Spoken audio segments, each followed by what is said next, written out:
खबर मकराना से। दहेज मुक्त भारत अभियान बहुत बार सरकारों ने चलाए हैं, लेकिन इसकी स्थापना और सफलता केवल संत रामपाल जी महाराज के आशीर्वाद और सानिध्य में हो रही है। पूरे भारतवर्ष में हो रही दहेज रहित शादियों से दहेज मुक्त भारत का स्वप्न सत्य सिद्ध हो रहा है। इसी का उदाहरण नागौर जिले के मेरता तहसील के गांव केरोल चंदावत में आज देखने को मिला, जहां संत रामपाल जी महाराज जी के सत्संग का आयोजन हुआ तथा सत्संग के पश्चात केवल 17 मिनट में असुर निकंदन रमैनी के दौरान 33 करोड़ देवी देवताओं की स्तुति के साथ नवविवाहित जोड़े राम प्रकाश पुत्र चौलाराम निवासी जोधपुर तथा राम कंवरी पुत्री सुगना राम निवासी गोटन ने एक दूसरे को जीवन साथी के रूप में चुना। ग्रामीण क्षेत्र में संत रामपाल जी महाराज के सानिध्य में हो रहे ये दहेज मुक्त विवाह मानव समाज में नई जागृति ला रहे हैं। संत रामपाल जी के अनुयायियों ने जीने की राह पुस्तक को समाज सुधार की दृष्टि से बेमिसाल बताया तथा सभी से इसको पढ़ने का आग्रह किया। सत्संग सुनकर 3 पुण्य आत्माओं ने संत रामपाल जी महाराज से नाम दीक्षा ग्रहण की और मानव जीवन के कल्याण का मार्ग प्रशस्त किया।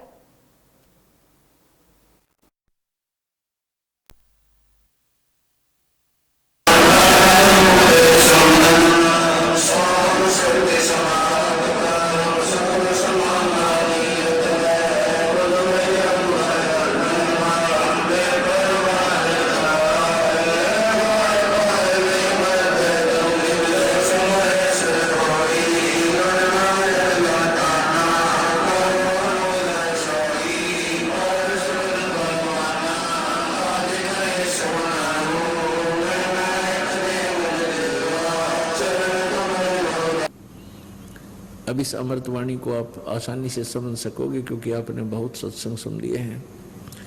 ग्रीव संत सुरसरी चलत है, मारू देश बहंत, बागड़ मंज बिलास होवे, नदी सुरसरी संत। सुरसरी कहते हैं गंगा को। गंगा रूपी दरिया, गंगा जैसी यानी पवित्र, एक तो दरिया और फिर पवित्र जल। कहते हैं संत सुरसरी चलत है और मारू देश बहंत, बागड़ मंज बिलास होवे, नदी सुरसरी संत। जैसे जिस क्षेत्र में, मारू क्षेत्र में दरिया नहीं थी, नहर नहीं थी, और वहां नहरें निकाल दी गई सरकार के द्वारा। पहले उस क्षेत्र के नागरिकों का जीवन स्तर और उस नहर के जाने के बाद का जीवन स्तर दिन रात का अंतर हो गया। पहले तो उनको आहार भी समय पर नहीं मिलता था। 3-3, 2-2 मंजिल की कोठियां बना रखी हैं, फुहारे ला रखे हैं, यानी इतने समृद्ध हो गए वो। ऐसे ही जिस क्षेत्र में परम संत परमात्मा भेजता है या प्रभु स्वयं भी आते हैं, तो कहते हैं वो संत रूपी दरिया इस मारू क्षेत्र में, मारू क्षेत्र वो होता है जहां पहले जल का अभाव हो, बिल्कुल अभाव। तो ये सत्संग रूपी जल का अभाव, ये यथार्थ, ये मीठे जल का अभाव था। यानी सत्संग तो बहुत सुनते थे, ये खारा पानी तो बहुत था, लेकिन ये मीठा जल यानी सत्संग रूपी जल उस संत रूपी सुरसरी यानी दरिया में ही मिल सकता है।